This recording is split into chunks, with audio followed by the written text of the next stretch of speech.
Ladies and gentlemen, welcome to our NFL Week 8 DFS preview podcast that still needs a name. My name is Adam Kohn. I am your host. Welcome to Main Event DFS, where you get all of your daily fantasy needs.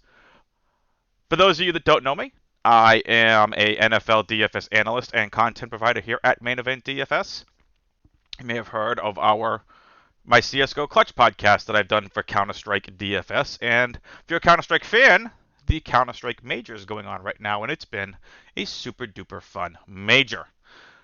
My guest host this week is a good friend of mine. His name is Jacob Bourgeois, and you can find all of his content over at 365fantasy.com.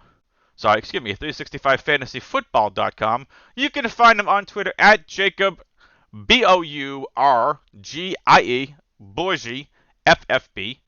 And let's bring him in here. Jacob, how are you, my friend? In the dream, Adam. Thanks for having me on the show. My pleasure. Thank you for joining me. So, for the next 2 weeks, ladies and gentlemen, we're going to have two different guest hosts. Jacob's one of them. We got another one lined up for you for next week. These guys, while may not be DFS experts, they are more season-long guys, but they also can give us insights into some players and plays that maybe we're not thinking of. So I very much value their expertise. And with that being said, the format for the next 2 weeks is going to be a little bit different to what you all are normally used to. Rather than splitting up into games that we want to target in GPP games, we're just going to mishmash all the games into one. Then we're going to get into our defenses that we like segment. And then we're going to get into our core value in GPP plays. However, for the next couple of weeks, it may just be mine. We'll see if our guest hosts want to give us any insight to them as well. Jacob, you ready to get started? Yes, sir. Let's go. Excellent. Let's do this. We're going to start off with, let's just get the chalk game of the week out of the way with first. It's Tennessee at Indy, currently sitting at a 51 over-under. Indy favored by 2.5, which is actually quite surprising. Coming in this week, Jacob, as always, we go position by position here on the podcast. Ryan Tannehill, $6,600. Carson Wentz, $5,700. Do you like either of these guys this week? Yeah, I'll take Wentz against Tennessee. He didn't do well in the first game against Tennessee this year, but outside of that one game, he's been tremendous. And I think with if T.Y. Hilton can go, there's some real upside with the passing attack against Tennessee, who's been atrocious. Tennessee's lack thereof a defense. I just feel bad. Like, if Vrabel has to being that defensive-minded player that he used to be, it's just like, this is my defense. Like, come on. I like Tannehill and Wentz this week. Wentz is giving you a $900 discount and is keeping you under that $6,000 range. If you're looking for a cheaper quarterback, I like Wentz this week, but I also like Tannehill. We're going to get into my somewhat crazy Derrick Henry take in a little bit. But yeah, I like both of these quarterbacks this week, and Jacob likes Pay up Wentz. a little bit more for Tannehill's name brand, but I think Wentz will give you just as much. And from a fantasy production perspective, he's been, over the last 4 weeks, better than Tannehill. So I think it's a good pay down, get more. For sure. I'm just wondering, does Wentz have the ceiling to win us a GPP? We shall see. Derrick Henry. All right, let's get into it. Derrick Henry. $8,900. He's the highest priced running back on the slate. I think he's a trap. Now, I'm not saying he's bad. Would I rather have Derrick Henry at $8,900 versus the Colts defense, or would I rather have Cooper Kupp at $9,000 versus the Houston defense? I'll take Cooper Kupp 9 times out of 10.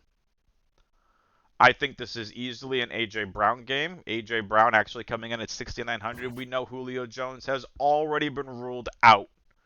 So it's, A.J. Brown and Chester Rogers, Westbrook Akine, and Derrick Henry. So look, Derrick Henry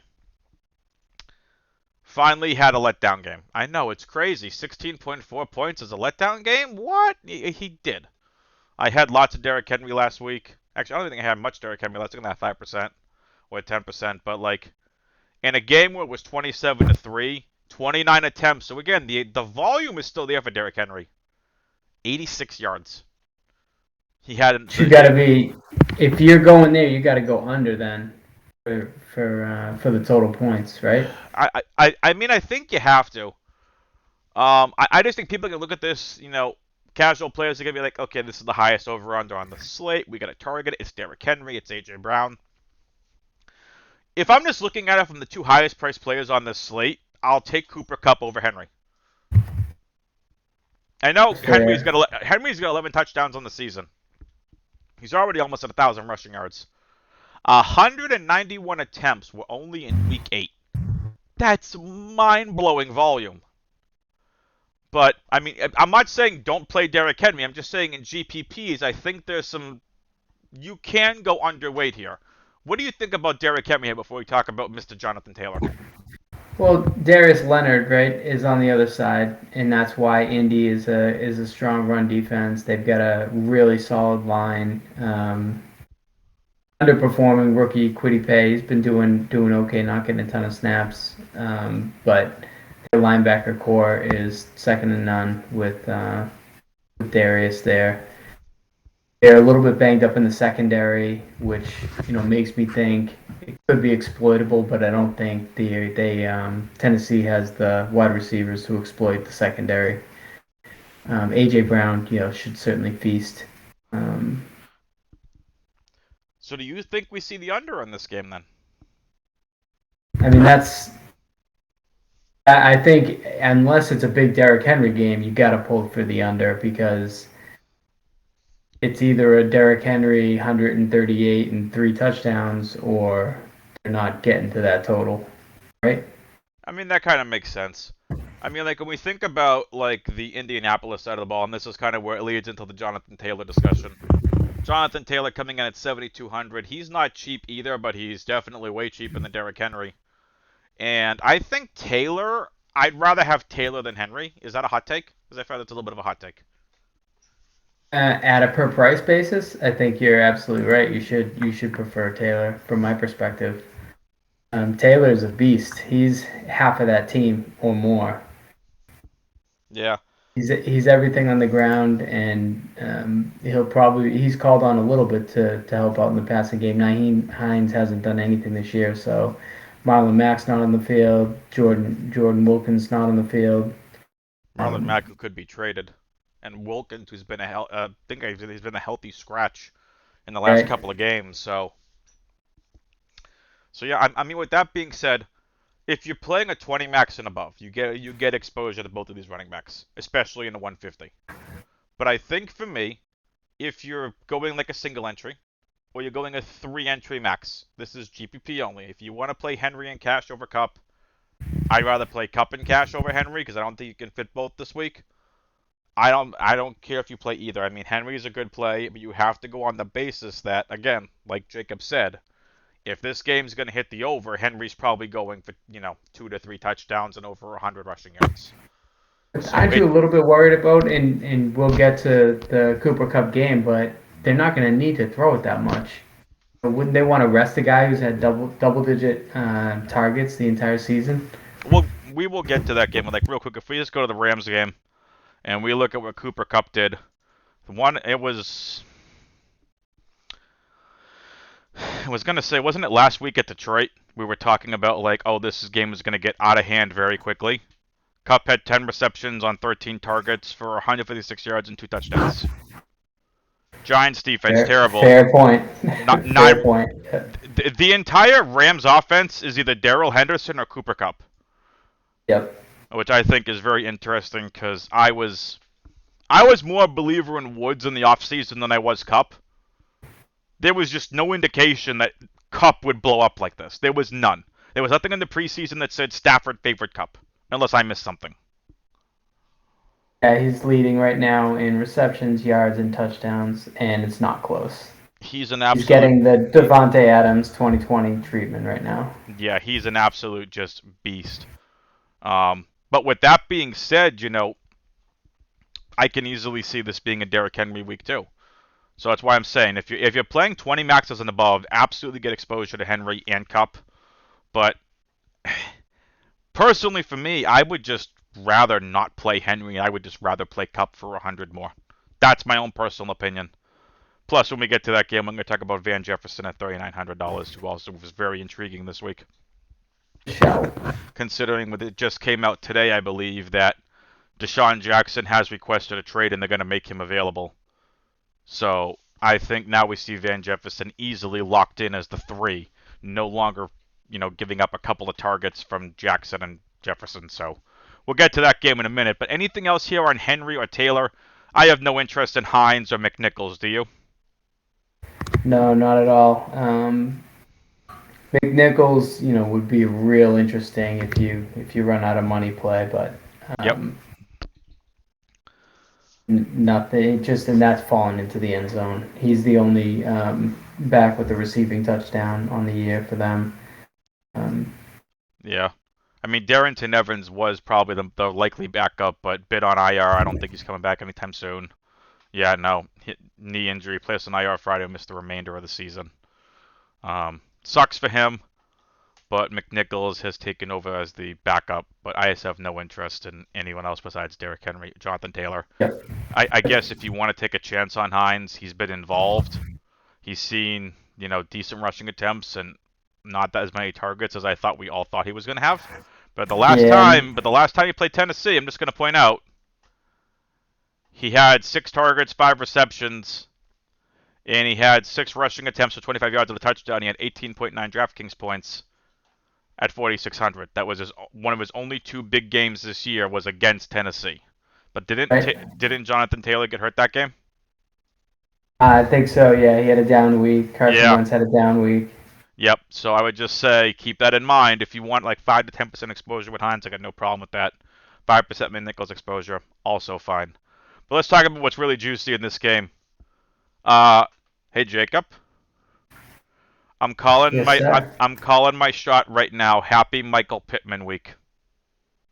Let's go. I fired him up in a couple leagues. I need it. Michael Pittman is going to be on the winning Millionaire Maker lineup. I'm calling my shot. I don't know if he's going to be stacked at Wentz, but I think a one-off Pittman is going to be on the winning Millionaire Maker lineup week. Tennessee's defense versus wide receivers is absolutely atrocious. You had some really interesting stats here, if I am not mistaken, that you saw from someone on Twitter. I'm going to throw it over to you. But you had some interesting stats here. Cooper at DFF, he does a lot with expected points per game by position, especially in the he focuses exclusively on wide receivers, trying to tease out where the values are at. And Indy's, middle to low middle of the pack, but their usage is Pittman is the leading receiver, and he's got 63% exposure over the first 7 games in terms of fantasy points by expectation. So that's he's a good play for sure. He's coming off 2 pretty low volume weeks against Houston and San Francisco, 3 targets and 4 targets respectively. Did put up 105 yards against San Francisco, but they've got Josh Norman. They have a lot more that you can say that Tennessee certainly does not have. So if Pittman is the guy that gets this game closer to the over, I wouldn't be surprised. Pittman was doing absolutely nothing in that game last week. I was watching it. He was doing nothing until he caught that, I think it was late in the 4th quarter touchdown that really helped him out, and that really paid off, and he had 1 long catch. It was a 57-yard catch, I believe, from what we're seeing here on DraftKings. And yeah, San Francisco's defense is good, but like Houston, look, T.Y. Houston was back and then was out. So, yeah.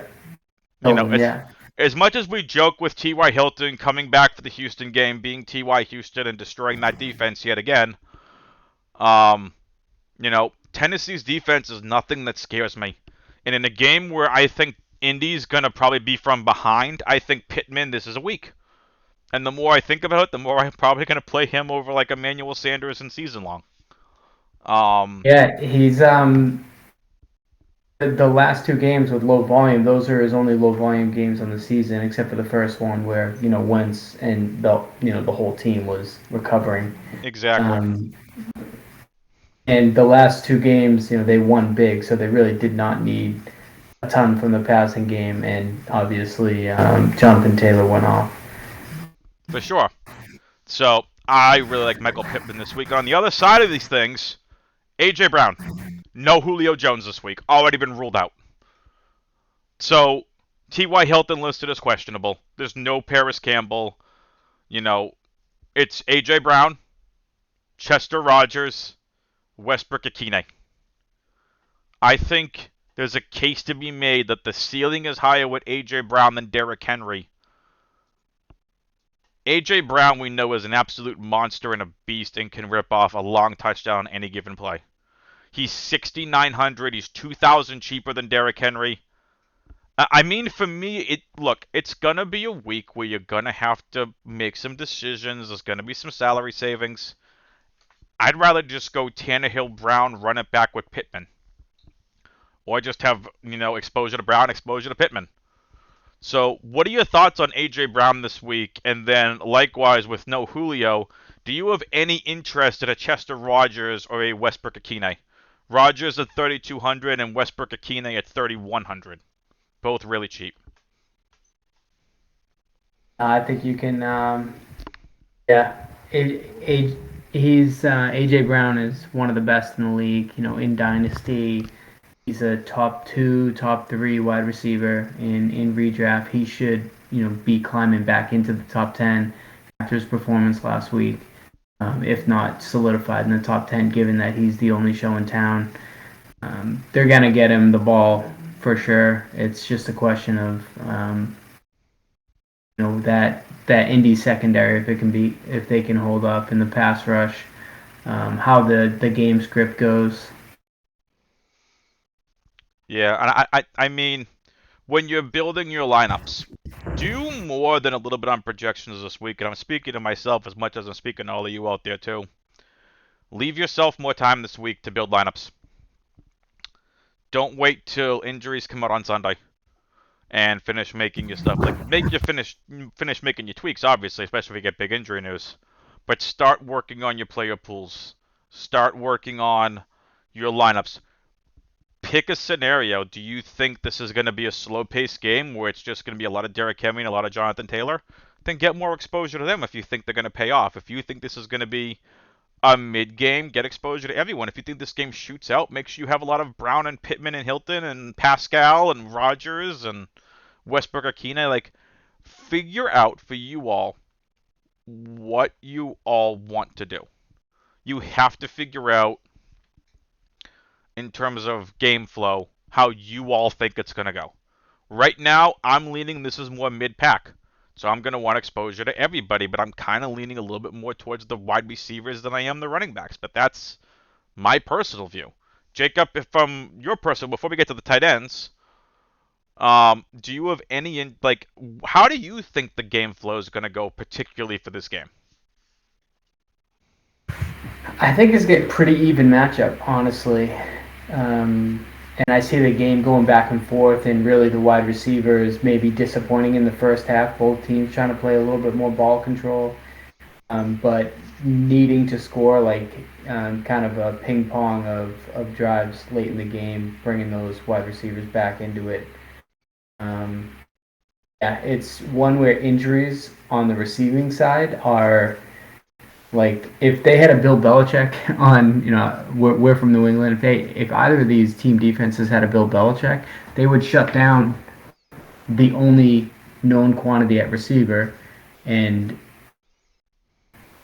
focus the rest of the game on slowing down Derrick Henry or Jonathan Taylor. Agreed. But I don't know if they have what it takes. Rock Ya-Sin and Xavier Rhodes on the Indianapolis side, both kind of up and down seasons this year, exploitable for sure. A.J. Brown is, I think, a superior talent and should win the matchups. Oh, he's going to win the matchup against either of them. I respect what Xavier Rhodes has done in his career. He's no longer the shutdown corner that he used to be. Exactly. And, same goes for the guys in Tennessee. There's nobody that's going to keep up with T.Y. Hilton if he's healthy stretching the field, Yep. or be able to match routes with Michael Pittman. So. Agreed. Pittman's underrated. And in What do you season think? long, I'm in a spot where I have to play Zach Pascal or Cedric Wilson, and with Dallas, and this is dynasty. I got to play one of those two guys as my third wide receiver. It's disgusting. I've lost everybody. Yikes. What do you think the prospects are for Zach Pascal this week? Pascal's interesting. He's entitled for DFS and for season long 4,400. I think we've seen Pascal really involved with this team. Last week, 6 targets, 3 receptions, 14 yards. I mean, the first 2 weeks where he had the touchdowns, he paid off, and that was against Seattle and the Rams defense.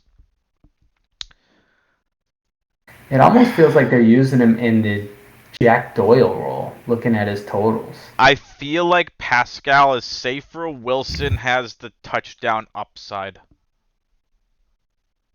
And you're mentioning point of Jack Doyle, there's someone else who's also been getting more and more involved week in and week out as Jack Doyle, and we can actually head over to the tight ends. But for your season-long question, I'd take Wilson. I think at a high upside, I think Pascal's safer, if that makes sense.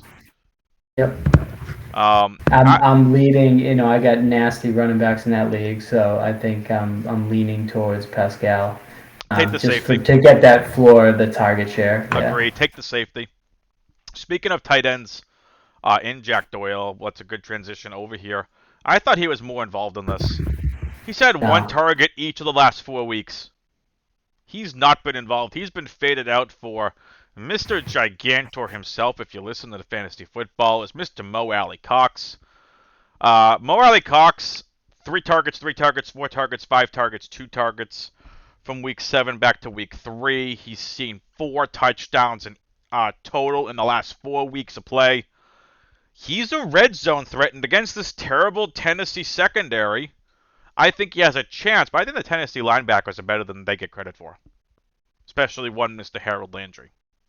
Yeah, sure. He's playing lights out this year. He's a great bolster to that team.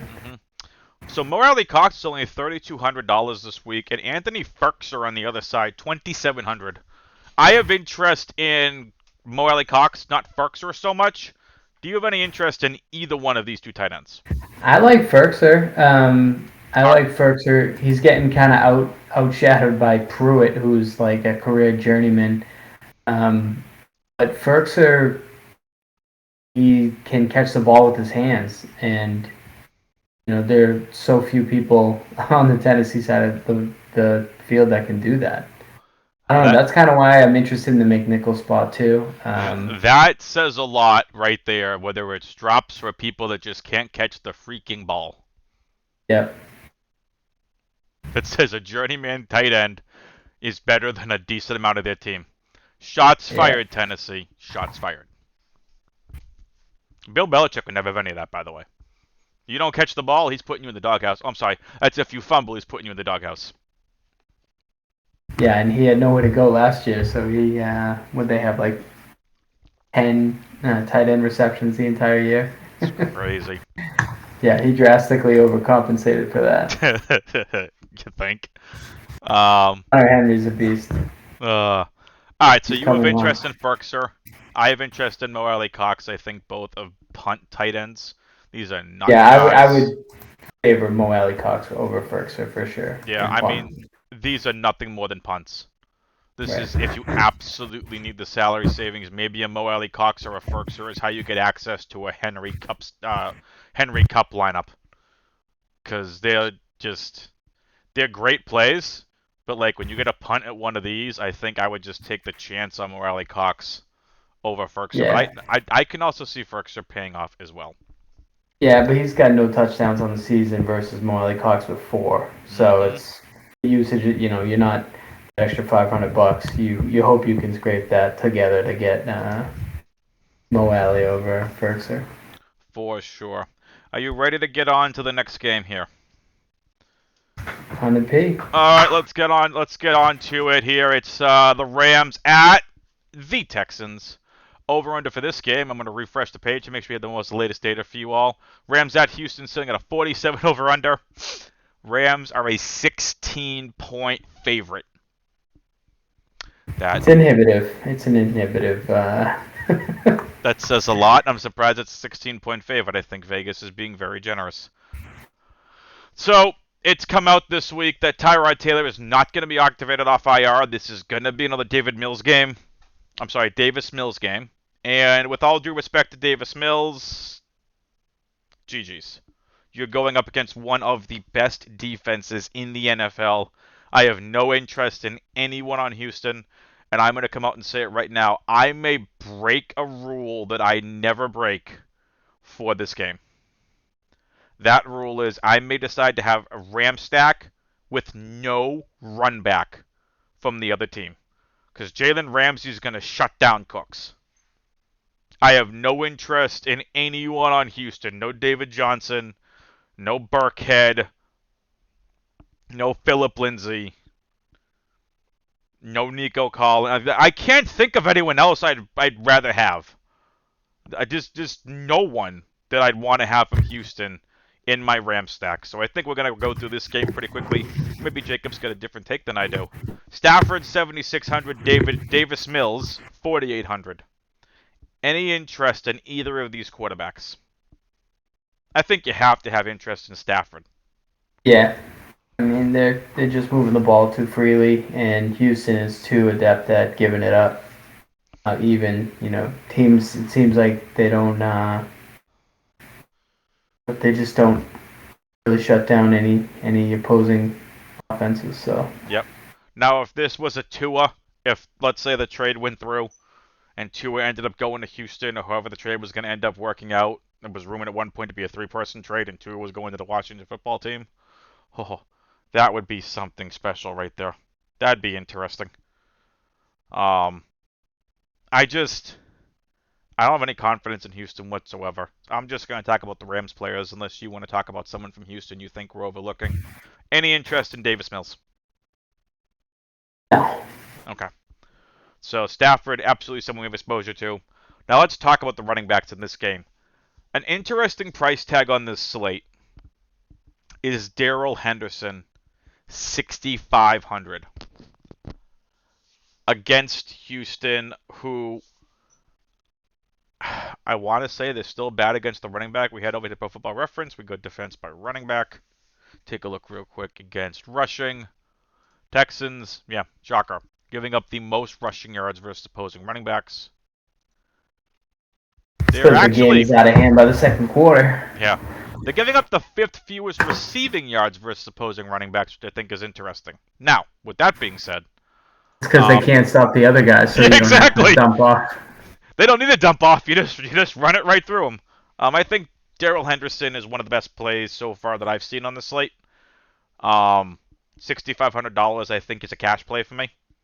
And so when I want a lot of exposure to in tournaments. I'm going to point out one other name. Sony Michel is 4,000. He's back to min price. Do we think this game gets so out of hand that Sony Michel gets 8 to 12 rushes? Yep. Do you have any interest, besides Darrell Henderson, do you have any interest in, like, even trying, a Michel lineup with no Henderson?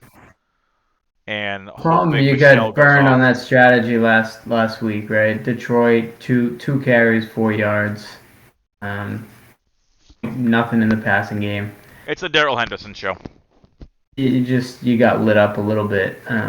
So I'm comfortable paying for Henderson in this matchup. Agreed. With that being said, Duke Johnson on the other side is, I'm sorry, not Duke Johnson, David Johnson, only 4,200.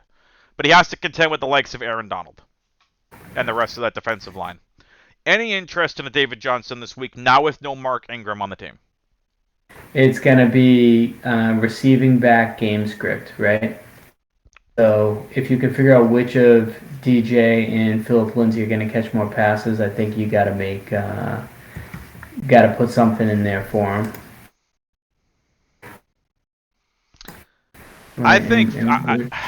I think Lindsay's interesting. David Johnson's been the featured back, and now with no Mark Ingram, I think he's where we go. 6 targets, 2 targets, 6 targets, 4 targets in the last 4 games. I just don't paying know. him. I just don't know how effective he's going to be. Yeah, I mean, effective or not, even if he just catches the ball 8 times in the flat, that's 8 points, Yep. right? I mean, you can't expect too much. You're probably not paying too much for him.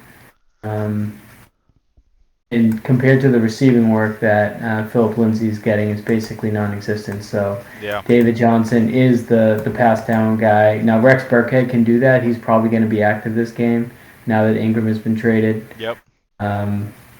It could be an uncomfortable miss if Burkhead comes out, but I think if you're diving this deep, there's enough likelihood that David Johnson puts up like 10 rushes, 30 yards, 8 catches, 30 yards stat line, one touchdown.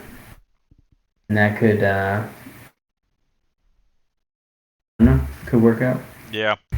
I think you should just make a giant spin wheel. You should put David Johnson on 2/3 of it, and you should put Rex Burkhead and Philip Lindsay in the other sliver. Throw a dart and see where you land. I just have. I have more put fade on 99 of them and David Johnson on one of them. That's what I would do. Say that again. I put fade the Houston team on Agreed. 99. And, yeah. I mean, I'm just more. This is going to be a quick game we're going over. I'm more going over it because of the Rams prices, and we're going to get to Mr. Cooper Kupp right here in a minute. I can see this being a random Rex Burkhead game. So if you want to take a shot in a Millie Maker lineup, and I mean 100 plus script, 100 lineup plus script, you want to take a chance on a couple lineups with the Rex Burkhead and load it up with like other high-end ceiling players, then go for it. But otherwise, for me, it's David Johnson, and I just don't even want to play any of them. Let's get into the wide receivers where there's more fun here. Cooper Kupp, $9,000. Robert Woods, $6,300. Van freaking Jefferson, $3,900. No Deshaun Jackson being active for this game. Deshaun Jackson is ruled out for Sunday's game. Going to be, they're pursuing a trade for Jackson. Get him out. Let him go somewhere else. So, I think this is a Van Jefferson type game. I think a favorite stack of this week should be Stafford plus Kupp plus Jefferson. That would be the stack that I would go with. But Robert Woods as well, $6,300. Of the 3 main Rams wide receivers, Jacob, how would you rank them? Is a better way to put it.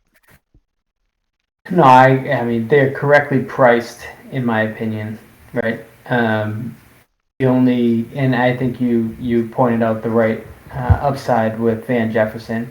The only thing with Van Jefferson is this: they take 2 deep shots or whatever in this game because they certainly won't need to. Right. But it's more so just boredom, play calling. Boredom, play calling. I can see that in this. They're up, by like 24. We'll give Van Jefferson a couple shots. We're up. We're fine. Go run fast, see if you can beat them down the field. And that's he's not even like a speedster by right. Like that's not his claim to fame. I think he's more of a hardworking, almost like a Robert Woods type of guy. But that's the role he's filling in. Mm-hmm.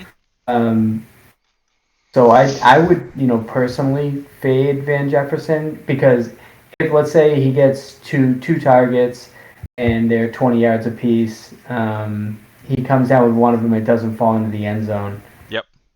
It has to be one of them has to be 30 yards and a touchdown, for it to pay off. And just with the chance that he doesn't make the end zone, then they're not going back to him in the red zone. Cooper Kupp, on the other hand, you keep betting against him from the perspective of, well, it's got to regress to the mean. He's certainly getting more fantasy points over expectation, based on Cooper at DFF. I'm sorry, Cooper _ DFF on Twitter. Great follow, by the way. I wouldn't. I mean, there's no reason to bet against him. Coming out of college, he was a red zone threat. Like that was his pedigree, and he was that. He's been that, for his entire career. So I think pretty safe bet that he'll continue to be used heavily in the red zone, and they'll be making many trips. Yeah, for sure. I think Woods is also really interesting. I think he's safe, but we've seen nothing from him this season. Absolutely nothing. I mean, he's still being used in the red zone as well. I mean, he's got what 4 touchdowns on the season. It's not 9, but yeah. But I mean, yeah. he's fine, but like 14.8 DraftKings points. He had the big game against Seattle, 30 DraftKings points, and that was with no touchdowns. 11.1 against the Giants, 15 against Detroit. Like, he's a fine play. I just would rather take a chance on a Van Jefferson. Sure. But all three wide receivers, like no mistake about it, all three wide receivers firmly in play. On the Houston side of things, yes, we'll talk about it. Brandon Cooks, the main go-to wide receiver. If you're doing a run back, he's the running back you do it with. Sorry, wide receiver you do it with. I would take a chance on a Chris Moore. I would take a chance on a Nico Collins. That's it. I don't even want to play to any of your them. point about Jalen Ramsey, though, similar to what the Patriots did to Cooks, they'll take him out of the game. They know like Chris Moore could have a six catch game, but it's not super likely. So nope. I think this team is coming off a period. Quite frankly, I'd be surprised if Houston puts up 10 points. I think this game could be 35-10. Rams. So yeah, with that being said, I like Cooks. More Collins, but I can also see Collins more. On the comeback, yeah. Nico is super interesting to me. Yeah. I think Nico is probably going to end up being the slot guy in this game, and Moore is going to probably be used, opposite Cooks or next to him, and just to try stretching the field. If you have to make a lot of deep plays, Moore's the guy. You might see more outside, yeah. Yeah, so I think Collins is safer, more higher upside. So I'd go Cooks, more Collins, but I can also see Cooks, Collins, more. All right, that's enough talking about Houston. No disrespect, Houston fans. Just, it is what it is. Higbee on the tight ends. Tyler Higbee, absolutely someone you have interest in. Houston terrible versus the tight end.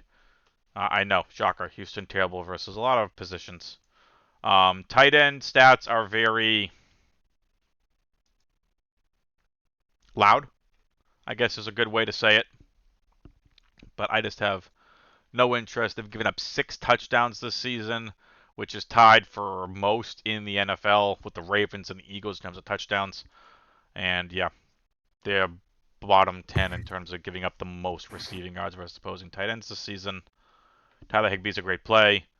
Pharaoh Brown is interesting. If he plays, listed as questionable.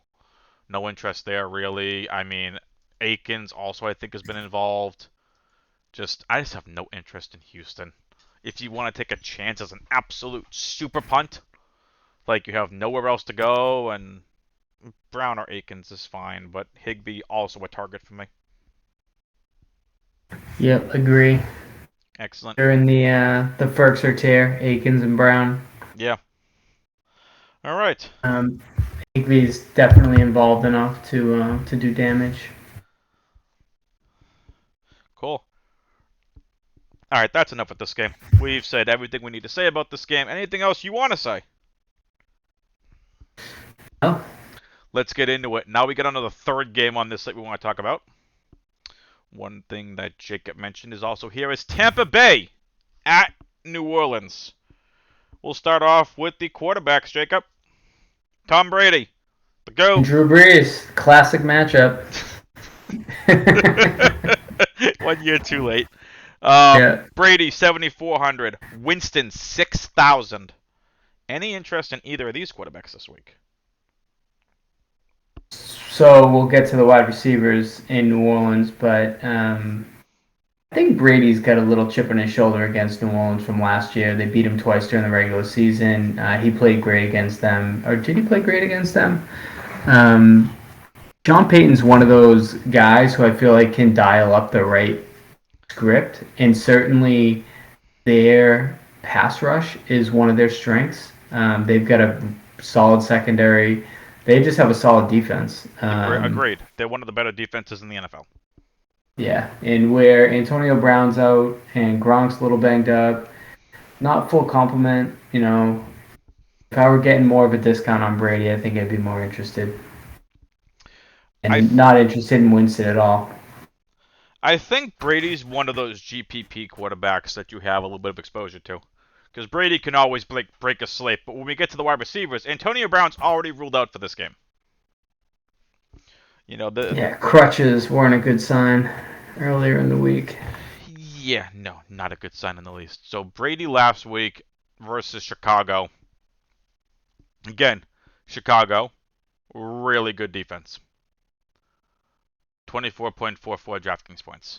20 completions on 36 attempts for 211 yards, but 4 touchdowns. His 4 touchdowns bailed him out last week at Chicago. Or home versus Chicago. This week he's on the road at New Orleans. I think he's a GPP quarterback. I wouldn't expect like a 30-point game out of Brady this week. There's plenty of other quarterbacks that I'd go to.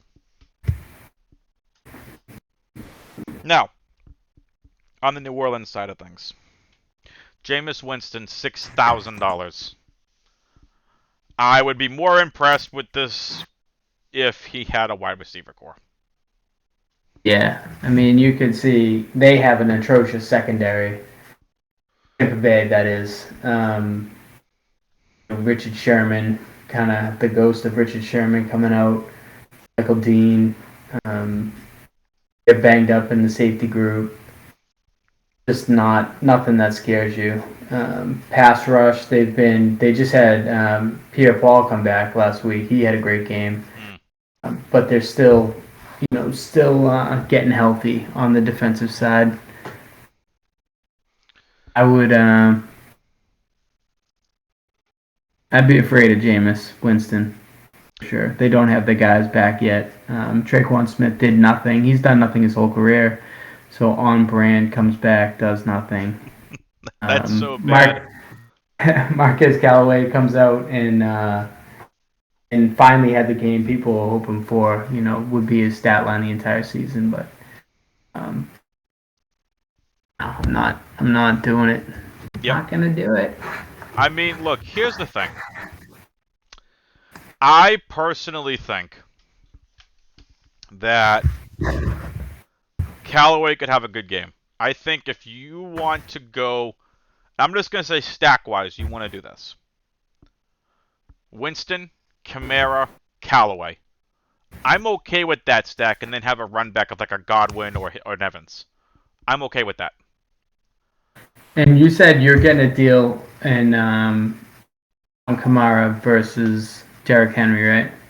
Well, I mean, there's a $200 difference between Kamara and Derrick Henry. I'd take probably more exposure to Kamara because, shockingly enough, and I went through this last week, Tampa Bay versus receiving running backs have been terrible. Tampa Bay is one of the worst in the league at giving up receiving yards to opposing running backs.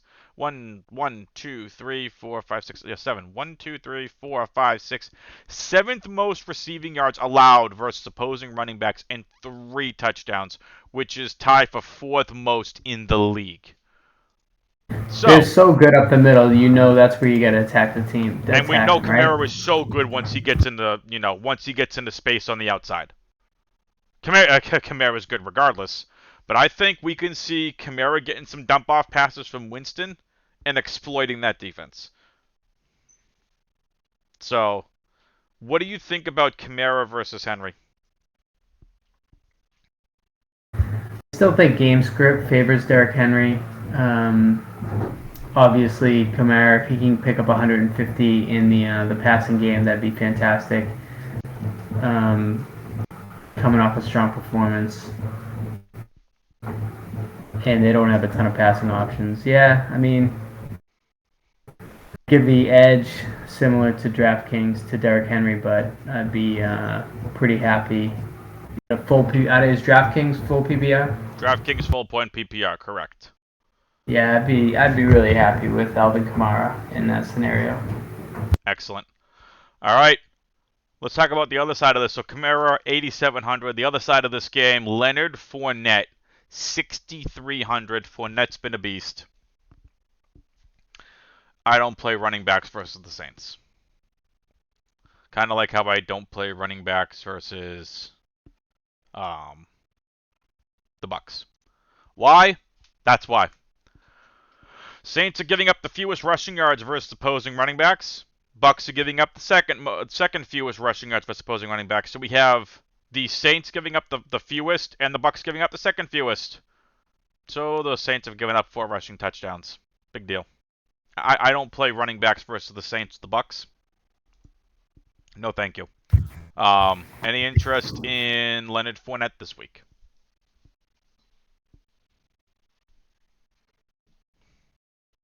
Nope. I think you made a good case for it. They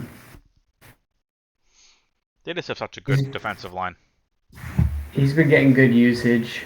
Yeah, but their front seven is stout. Very much so. Now, do you have any interest in returning Mark Ingram at $4,100, who is in the player pool for New Orleans? He's been added. Mark Ingram should accumulate points for this, but you have no interest, right? No. Good, neither do I. Moving on to wide receiver. We talk about the main two.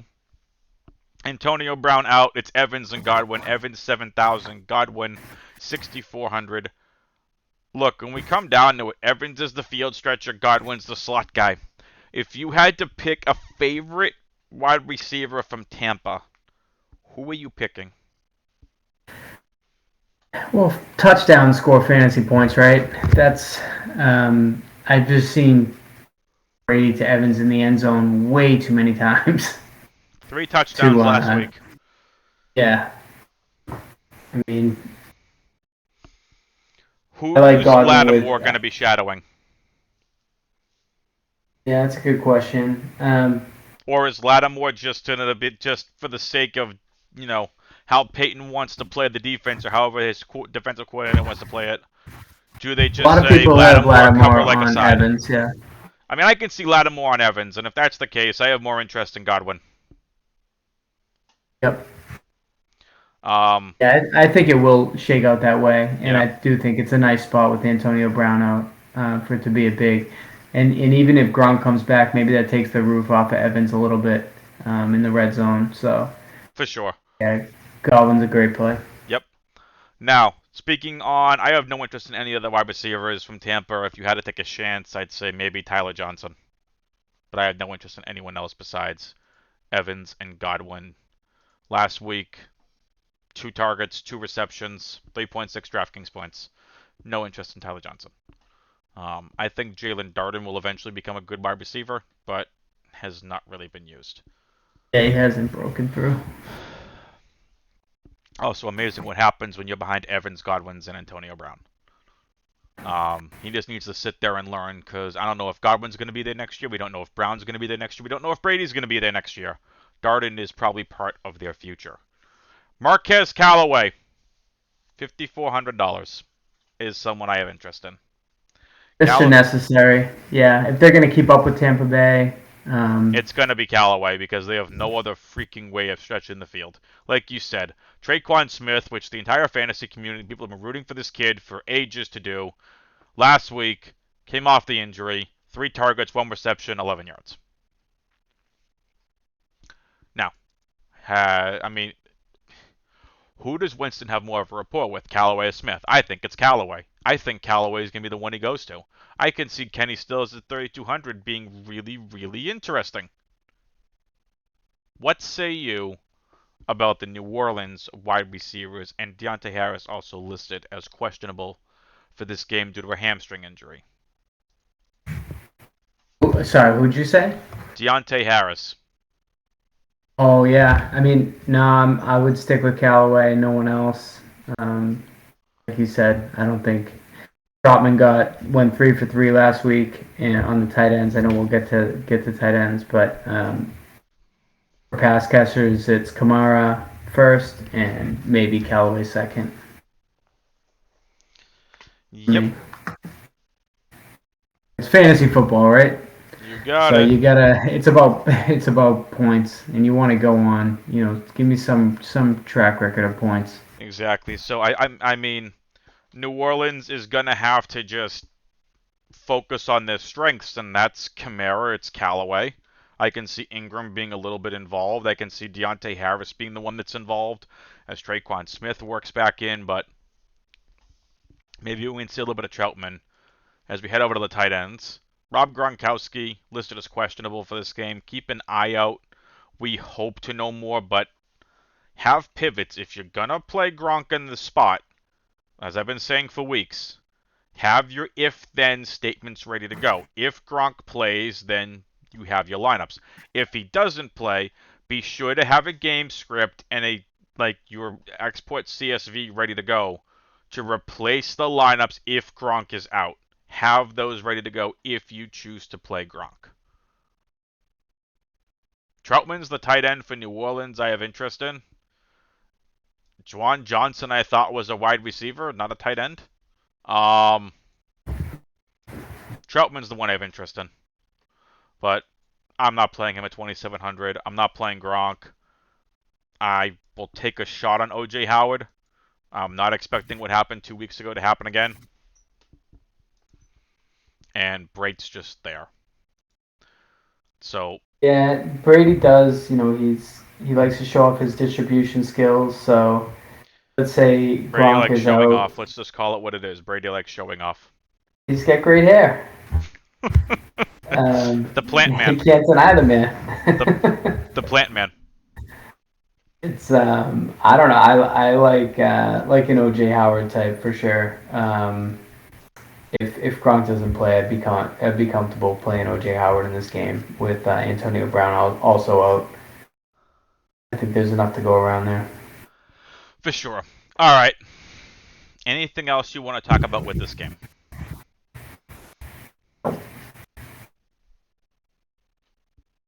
Anything else to talk about this game, or should we move on to the last game that we have to talk about?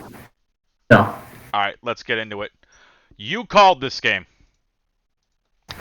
Washington at Denver. Again, position by position. Teddy Bridgewater. Just both teams, just from a high level, like both teams heralded as strong defensive units.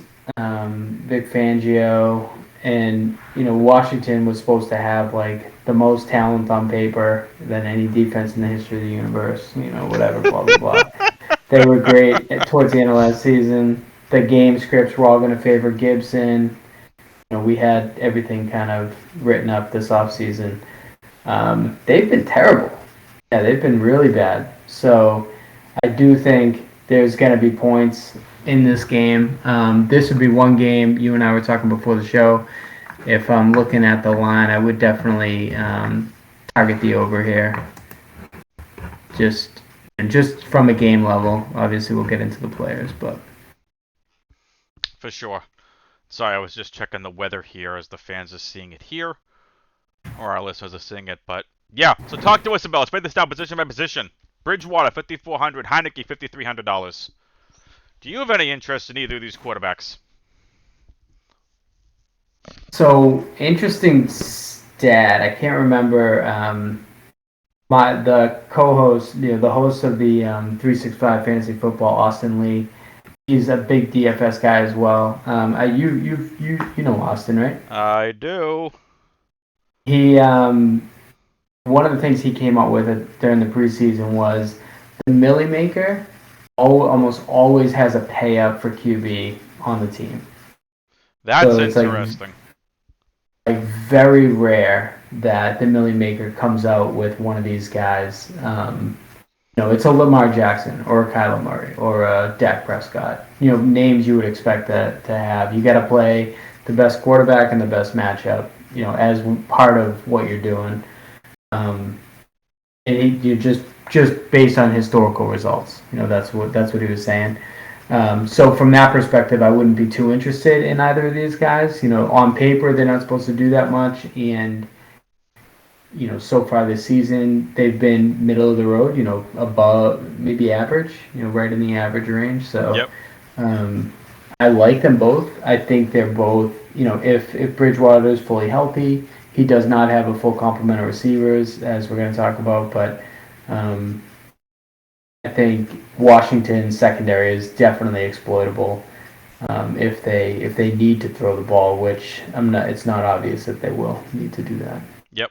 And then on the other side, Taylor Heineke's, my man crush. I got him in Dynasty, so I'm hoping all things go well for him. But fantasy-wise this week may not be a great spot against Vic Fangio, proven he's a veteran play caller on the defensive side and going to be good against kind of a younger, less proven guy. I would agree.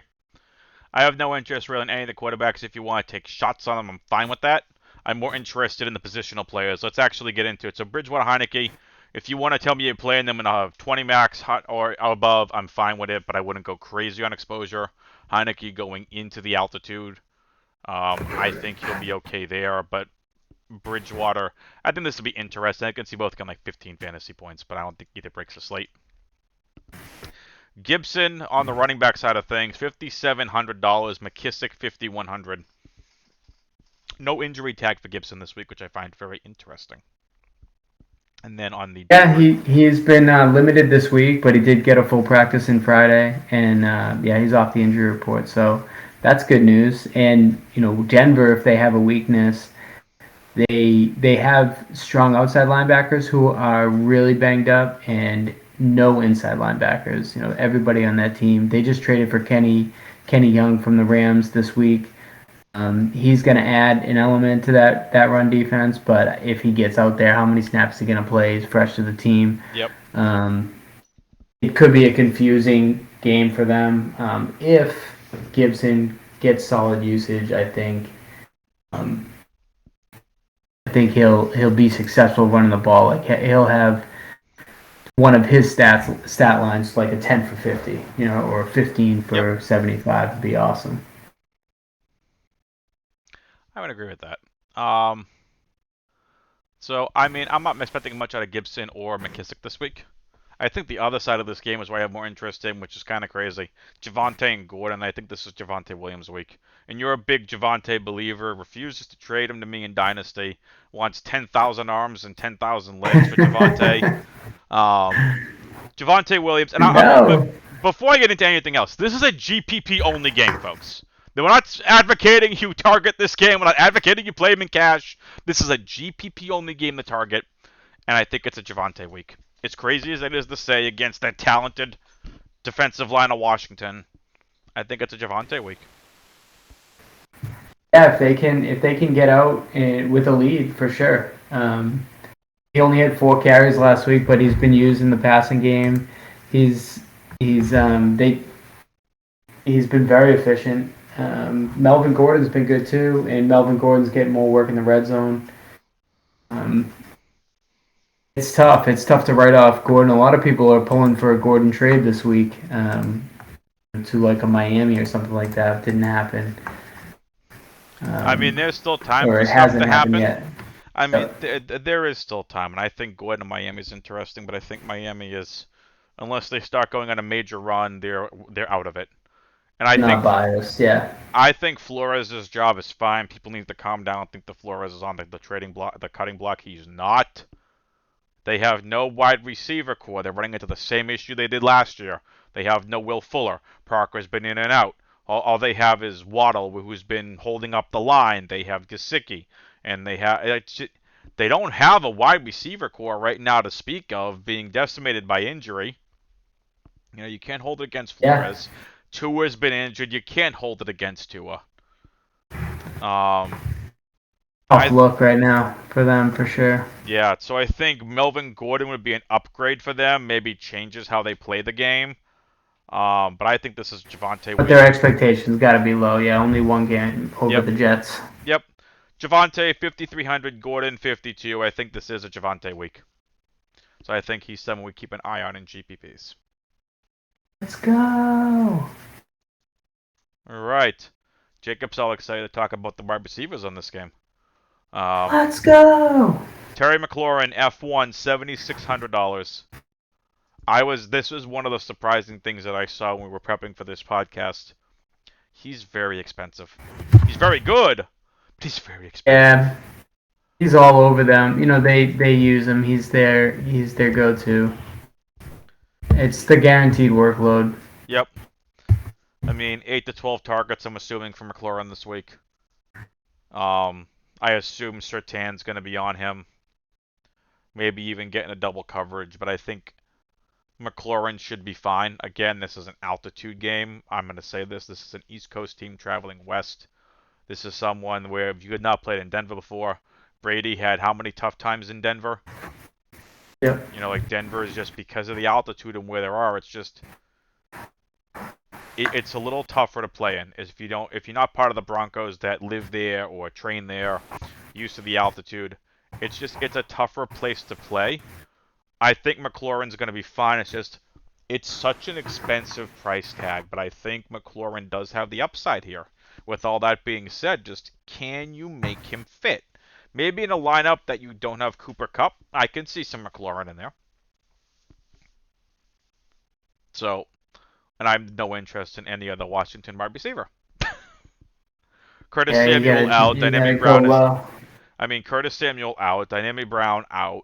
It's Humphreys, it's Cam Sims, it's DeAndre Carter. Yeah, none of that. Humphreys has been involved of late and has been making good on those promises, but so he's just not used enough. He's used too close to the line of scrimmage. It's just not too many fantasy points. If you want to take random shots on a DeAndre Carter or a Cam Sims, I'm fine with that. I have more interest on the other side of this, and if you want to take a chance on a Humphreys, he's fine, but he's safe. He's got no ceiling, in my opinion. The other side of this ball is really interesting. Sutton, 6,400. Tim Patrick, 4,700. They're the main two I'm targeting for Denver. I like both of these wide receivers. What say you? I like Sutton, and I would put him in the same tier as McLaurin. Surprised that he's so much cheaper than McLaurin in this game. Judy's going to be coming back potentially, maybe on the field is what they say, but certainly Sutton should still be featured in the passing game. With Bridgewater, hopefully back and healthy, there could be a blow-up week for Sutton on the slate this week. So nothing in Washington secondary is saying no to that. Agreed. Regardless of if Judy plays in this game or not, I'm approaching this game as Judy is not playing. If he plays, I don't think he's involved really at all. I think this is a Sutton week. I think Tim Patrick's really interesting. If you really want a dart throw, long shot GPP play, I think Kendall Hinton is really interesting. Anything else you want to talk about with the wide receivers before we get in the tight end? I don't think that's all the interest. One of my favorite tight ends on the entire week is Noah Fant. Washington is giving up, I believe, the most receiving yards versus opposing tight ends. Again, I know tight ends, yards allowed. Fourth most receiving yards given out to opposing tight ends. 2 touchdowns.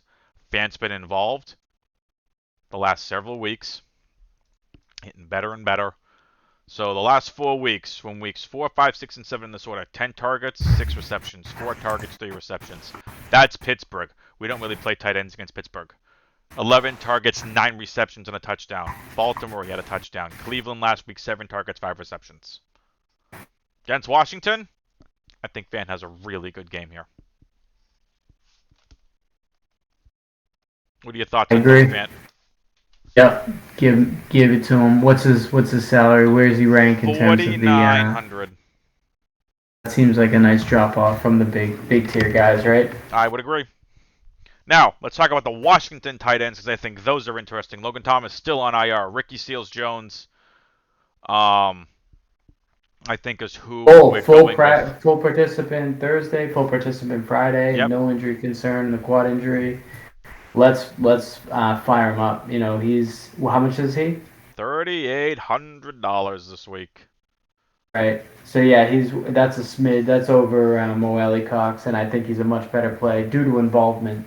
Agreed. He's going to get a bigger piece of this pie, and like we were talking about the linebackers, Justin Simmons been good for them. Kareem Jackson's good in the safety core, but Denver's pretty weak against the tight end. I think this is a good spot. I agree. I play Ricky Seals-Jones over all those cheaper tight ends we mentioned earlier.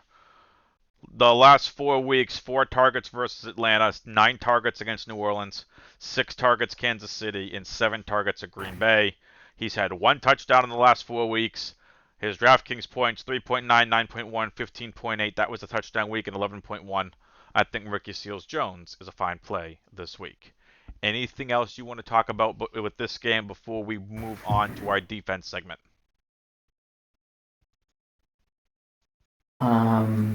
They still don't have a team name, Washington. Yep. And they've talked about, coming up with a team name. Do you have any good ideas for them? Have you thought of anything that Washington could use? I like the Washington Guardians. Guardians. Oh, that's pretty good. What about, Washington Red Tails? Have you heard that one? I have not. Based on, so I guess the first, I'm going to mess this up, all-black fighter pilot battalion in some war, they were called the Red Tails. Okay. That was their nickname. So kind of like flipping the Redskins, stigma on its head a little bit, going with the Red Tails and keeping the red. I think that's interesting. I've also heard of like the Armada, and like other things that may be like too close, like the Patriots, and I'm like, yeah. If they choose the Washington Guardians, listen, Washington and Dan Snyder, all I'm asking for is like, anytime someone says it, a royalty of $1. That way, every time someone says it, I get $1. That's all I'm saying. So, anyway, anything else about this game you want to talk about? $2. $2. Yeah. Alright, I'm going to make a mention of one last thing, Jacob, before we head into our defense segment. Anyone else from this game that you're interested in on the football team side of things or the Broncos side? No, I think we got it covered. Excellent. I'm going to mention one more game. Miami at Buffalo. I'm not going to go over it, but I'm going to mention it. Miami at Buffalo currently sitting at a... Refresh the screen. Miami at Buffalo sitting at a... 48.5 over-under. Buffalo favored by 14. This is a game that, when Jeremy guest hosted on the podcast, mentioned this game, talked me on to a lot of Miami and Buffalo. According to Roth's weather report, right now this game is not going to have any rain. It's got a chance of rain, but looks just cloudy. Cold and cloudy. I like Miami and Buffalo this week. So if you want another game at Target, I think Miami and Buffalo is really interesting. But with that I'd play Waddle for sure. Yep. Buffalo has the highest implied points on the week, and Miami's third to least most implied points. So if that gives you kind of that 14-point spread where it puts them. It's also kind of reflected in the price tags here on DraftKings. Josh Allen 8,100, Tua's 5,500. I'm just gonna go real quick. Gaskin 56, Moss 52, Singletary 46, Stephon Diggs 81, Waddle 56, Sanders 54, Beasley 49. I'd rather Sanders over Diggs with that price differential, and then Beasley and then Diggs. But I think Diggs at 8,100 is really interesting. Tight ends, no Dawson Knox, which means we see a little bit of Tommy Sweeney, who had the touchdown last week, was only 1 target, 1 reception. No, he's not going to be a Dawson Knox type. 2,900 for Sweeney. You have no interest in Gesicki, 5,000. Interest there. Anything real quick you want to touch on with Miami and Buffalo before we head into the defense segment? No, I do think Flores will be fired up for a division matchup, and he'll do what he can to limit the offense. I'd take the under if I was betting the game, and I'm comfortable with all the Buffalo wide receivers. I'm comfortable with Zach Moss. I'm comfortable with Josh Allen. I agree with the with Vegas here, and I think Buffalo should handle it. Agreed. Well, let's get But into listen, it. I got to Yeah. jump off before we get into the next segment. I want to say it's been great being on the show with you, and Yeah, absolutely. thanks for having me on. Thanks Yeah, for talking me through Jacob, these games. appreciate it. And again, I'll give out your social media info stuff afterwards. I wanted to say thank you for joining us here, and I'm going to get into the last two segments here by myself. Thanks for joining, Jacob. Appreciate the time. Have a good one. Yes, sir. Peace. All right, later, buddy. All right, ladies and gentlemen. So, we're going to get into our defense segment here. A big shout out to Mr. Jacob Bourgeois for the awesome guest host analysis. We're going to get into our final two segments here, our defense segment, and we're going to get into our core value, GPP, and favorite team stack segment. And again, you can follow Jacob on Twitter at, let me make sure I have to say this right. It's at Jacob Bougie, BOURGIEFFB. And you can see his work all over at 365. Those are the numbers 365 fantasyfootball.com. And again, big shout out to Jacob for joining us here on the podcast. Now, let's get into our favorite defense segment here, ladies and gentlemen. Rams defense at Houston, $5,100.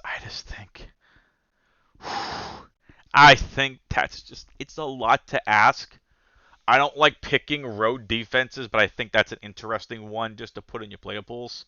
I have Steelers at Cleveland, fine, but really no interest there. Bucks at New Orleans. I just think that game just hits the under. I have no interest in the Bucks defense there. I respect the New Orleans defense and offensive line. Bengals at the Jets. I'm not playing the Bengals defense on the road. Niners at Chicago, no thank you. Broncos defense at home versus Washington I have interest in. Buffalo 3,300 I think is extremely underpriced. 3,300, probably going to be a chalk defense on this slate. I like the Buffalo defense a lot here. Chargers at home versus New England. I thought this game was in Foxborough. Big different story. I like the Chargers defense against New England. Panthers at Atlanta. They're okay. Browns defense at home versus Pittsburgh I think is interesting as a GPP play. No interest in the Falcons defense against Carolina. No interest in the Patriots defense at the Chargers. Seahawks defense 2,800 at home versus Jacksonville is interesting. The Bears at home versus San Francisco is interesting. No interest in the Eagles. Eagles defense on the road at Detroit, they're okay. Titans defense on the road at Indy, no thank you. Colts defense, no thank you. If you want to take chances on it, they're fine. No on the Dolphins. Saints are really interesting at 2.5K versus the Bucks. No interest in the Jags. Lions defense versus Philly is interesting. I have interest in them. At home, $2,300. Jets, no thank you versus Cincy, but they're interesting. No interest in the football team or the Texans. This might be a pay-up week in a smaller defensive player pool for me this week. Let's get into it, ladies and gentlemen. Core value, GPP, and favorite stack segment. Drop a like on this video. Hit that subscribe button. Hit that notification bell. That way you all know every single time one of these podcasts do drop. And leave a comment down below. Tell Jacob on who you're interested in this week and who you are going to play. Tell us what you like about the podcast, what you don't like. Any comments that you have for us, we appreciate here at Main Event DFS. Core. I haven't had much time to think of this. We're going to do this off the cuff, ladies and gentlemen. I think Josh Allen, while not a core play for me, is interesting. 8,100, but he's very expensive. I'm probably not going to core a quarterback this week. And I think some of these prices are really interesting. Najee versus Cleveland is interesting. Eckler listed as questionable. DeAndre Swift is interesting. I think Darrell Henderson for me is a core play this week. And also Cooper Kupp as a core play for me this week. And I'm also going to put A.J. Brown at Indy as a GPP play, borderline core play. Value, let's get over it. Quarterback value, we've talked about some of it already. So we get Matt Ryan, Carson Wentz, Jimmy G. Darnold's interesting, 5,600. Tua's interesting. Baker Mayfield's interesting. No injury designation. Is going to play through that injury. No Trey Lance this week. And Bridgewater and Heineke are interesting. I have no interest in Mac Jones this week. Goff, interesting dart throw, but I don't see the ceiling. Value running backs this week. Zach Moss, I think, is interesting. Kenneth Gainwell, we haven't talked about him. Miles Sanders is out for this game. Kenneth Gainwell, really interesting at 5K. DJ Dallas, not a value, too expensive. And an interesting play, Ramondre Stevenson, no thank you. No interest in Trey Sermon. Montgomery still in IR. Larry Roundtree is interesting if Eckler is not going to play. If Eckler doesn't play, I think Larry Roundtree is really interesting. The depth chart, according to DraftKings, is Joshua Kelly, Justin Jackson, Larry Roundtree. I think Roundtree is an interesting dart throw. If Eckler doesn't play, it is probably going to fade the backfield. Jermichael Hasty's interesting. He wasn't really utilized at all last week. 3 attempts for 1 yard. Just no interest in Jermichael Hasty this week. And I guess we could put David Johnson in there as well. Value wide receivers. Just go position by position here for you all. Value wide receivers this week. So the likes of, I would have said Van Jefferson. Pittman, 5,300, I think is underpriced. AJ Brown is underpriced. Callaway, 5,400, he's fine. More of a GPP play. Beasley, T. Higgins, Tyler Boyd, Laviska Shenault, Robbie Anderson. Can't believe I'm saying this. Odell Beckham Jr. is $4,600. Quez Watkins, 4,000. Van Jefferson, also a GPP play. Jamal Agnew, 3,700. And I've mentioned some of the other ones like a Nico Collins, a Chester Rogers, a Westbrook Akine, and a DeAndre Carter.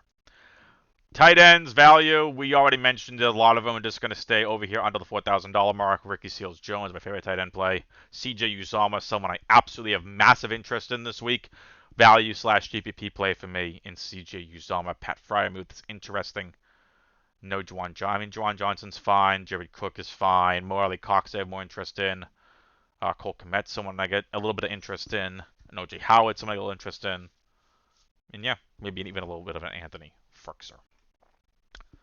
All right, GPP plays. Josh Allen, absolutely $8,100. Stafford, Brady, Herbert, Jalen Hurts, Burrow. Look, it's going to be a bigger player pool than normal this week. GPP plays, you have to go with your gut here. I think Tannehill makes for a good GPP play as well.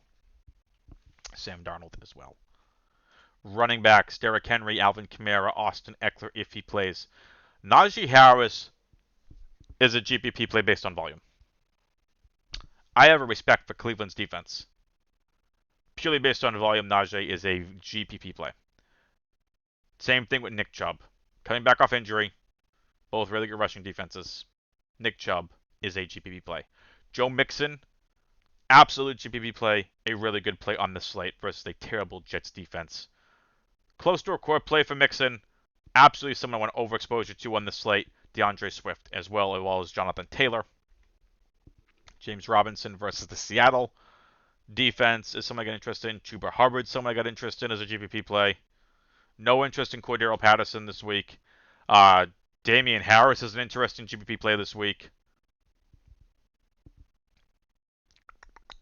Zach Moss is interesting this week. Like I said earlier, Javonte Williams, Kenneth Gainwell, and I'll put DJ Dallas in there as well. And I'll put Michael Carter in there as well against Cincinnati. Wide receiver GPP plays, you already know it. It's Cooper Kupp, Stephon Diggs, Mike Williams. Though I will say this, I think Mike Williams gets game planned out of this game, especially if Eckler's out. I think we know Bill Belichick is to take away your number one option on the other team. And for me, that's going to be Mike Williams. And I think this makes this a nice Keenan Allen game. So Keenan Allen, GPP play for me, I have someone more focused on. But Mike Williams also in play. McLaurin, 7,600 again. Purely based on volume, he's fine. Calvin Ridley, 6,600. Keenan Allen, 6,500. AJ Brown, 6,900. Evans at 7,000. DJ Moore, I think, is really interesting versus Atlanta at 72. Deebo Samuel. I got some interest on him at Chicago. 7,400 is interesting. Look, Jamar Chase has been a beast at the Jets. 7,500 is probably going to go under-owned this week, in my opinion. Godwin, Woods, Deontay, maybe Claypool, Jalen Waddle, Brandon Cooks, Devontae Smith at Detroit's really interesting, $5,500. Emmanuel Sanders. This might be crazy to say my favorite Buffalo wide receiver when you factor in price and recent performance, $5,400. Callaway and Pittman. I already called my shot on Pittman as being in the winning GPP lineup this week. The discrepancy between Chase and Higgins has gone too far. T. Higgins for me. I really like that play, $5,200. Jacoby Myers versus the Chargers, I think, is interesting, purely based on volume. Allen Robinson is 4,900, which I think is ridiculous. Fine GPP play, fine value play, but not someone I want a lot of exposure to. I already mentioned my value plays as well. Tight ends, Kyle Pitts, Hawkinson, Fant, Goddard, Higbee, Ricky Seals-Jones. That's going to do it for this Week 8 preview podcast. Join us next week for our NFL Week 9 podcast. I will have another guest host on. Again, big shout out to my buddy Jacob for joining us here on the podcast. You can follow me on Twitter at AdamWX21. And again, drop a like on this video, hit that subscribe button, ring the notification, hit the notification bell, and leave a comment down below. I'll catch you all for our Week 9 podcast. And don't forget to check out the main event DFS Discord. Link is in the description below. Hit that see more button. I'll catch you all next week. Good luck on this slate. Latest, peoples.